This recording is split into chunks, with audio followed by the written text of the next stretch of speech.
크리스찬의 쉿 콰이어트 타임.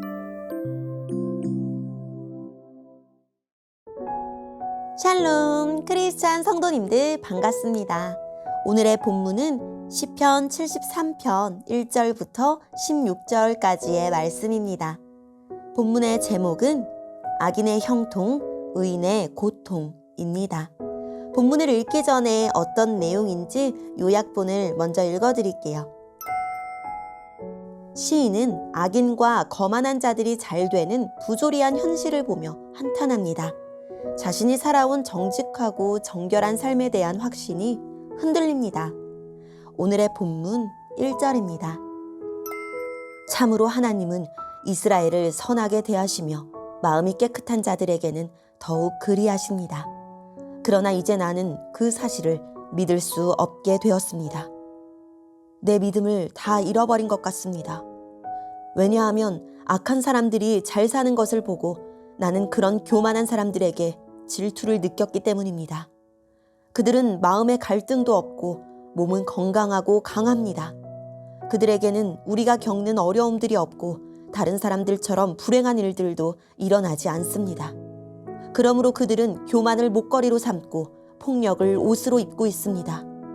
그들의 굳어진 가슴에는 악한 생각이 들어있으며 교만한 생각은 끝이 없습니다.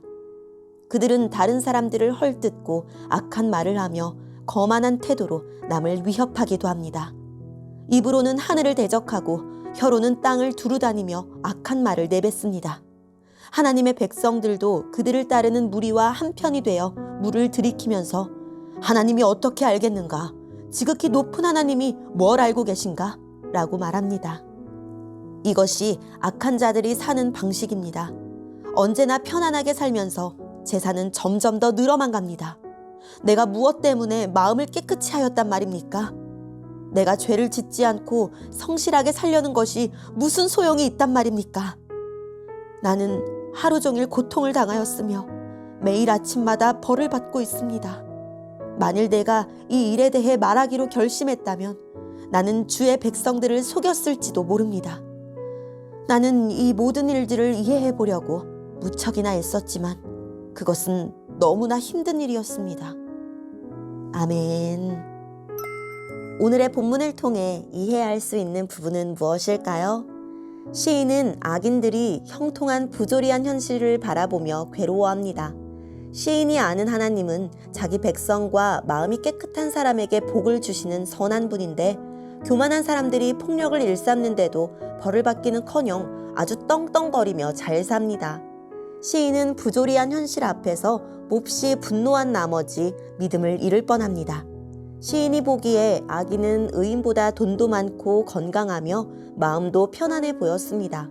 솔직히 질투가 날 정도로 악인이 의인보다 행복하게 사는 것처럼 보였습니다.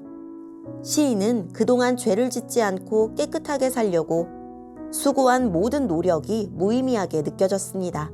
악인처럼 자기도 막 살아보면 어떨지 고민했습니다. 하지만 시인은 암울한 현실 앞에서 자신의 내적 갈등을 어떻게 해서든 하나님 앞에서 풀어보려고 했습니다. 오늘의 본문을 통해 알 수 있는 우리 하나님은 어떤 분일까요? 하나님은 마음이 깨끗한 사람에게 복을 주시는 분입니다. 죄를 짓는 악인이 의인보다 행복하게 사는 것처럼 보여도 속상해하지 말고 악인의 그럴듯한 삶을 부러워하지 맙시다. 선하신 하나님은 이 모든 것을 아시며 부조리한 일들을 하나씩 바로 잡으실 것입니다. 오늘의 본문을 통해 우리에게 주시는 교훈은 무엇일까요? 시인은 악인들의 형통한 모습만 살피지 않습니다. 교만과 폭력이라는 이면의 그림자를 분명히 직시합니다. 누리는 것만 보면 제대로 본 것이 아닙니다. 가면 뒤에 숨은 실체도 봐야 합니다. 하나님 없는 형통, 하나님을 떠난 자들의 번영은 하나님에게서 더 멀어지게 하는 재앙일 뿐입니다. 정결한 마음을 가진 자와 달리 악인들은 마음에 헛된 상상이 가득합니다. 상상에서 멈추지 않고 망상을 반드시 말로 드러냅니다.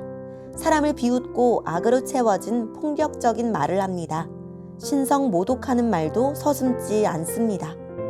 모든 지킬 만한 것 중에 더욱 네 마음을 지키라 하신 것은 마음이 말로 행동으로 열매를 맺기 때문입니다. 신기루와 같은 번영과 성취를 부러워하며 좇을 게 아니라 우리 마음부터 먼저 살펴야 합니다. 시인은 악인들의 형통을 보며 여태껏 노력한 것들이 다 부질없다고 느낍니다. 이제껏 뭐 했지? 왜 하필 나만? 지금이라도 누구처럼 이라는 생각이 찾아들 때가 있습니까? 내 몫을 찾기 위해 움직여야 할 때가 아니라 인생의 등불이신 주님 앞으로 서둘러 나아갈 때입니다. 하나님의 뜻을 거슬러도 괜찮을 것이라는 생각은 사탄의 유혹입니다. 악은 먹음직하고 보암직하지만 독이 든 사과처럼 자신을 망칠 것입니다. 그러므로 악인의 방식으로 부와 명예를 얻는 것보다 주님의 자녀로서 정직하고 깨끗하게 사는 편이 훨씬 더 행복한 인생입니다. 믿음을 잃지 않으려면 믿음이 흔들릴 때마다 하나님을 더욱 붙잡아야 합니다. 시인은 부조리한 현실에 분노하고 혼란스러워했지만 어떻게 해서든 하나님 앞에서 이 모든 일을 이해하려고 애썼습니다. 요즘 무엇이 내 믿음을 흔드나요? 내 믿음을 약하게 하는 것에 집중하지 말고 말씀의 뿌리를 더 깊게 내리고 흔들리지 않고 하나님께 나아갑시다. 오늘의 말씀을 통해 각자에게 주시는 성령 하나님의 음성에 귀를 기울이며 살아계신 하나님, 제가 악인의 형통을 부러워하지 않고 고통 중에도 마음을 지키게 해주세요 라고 기도하고 오늘도 말씀으로 승리하는 하루를 살아냅시다. 여기까지 크리스찬의 쉿 콰이어트 타임이었습니다.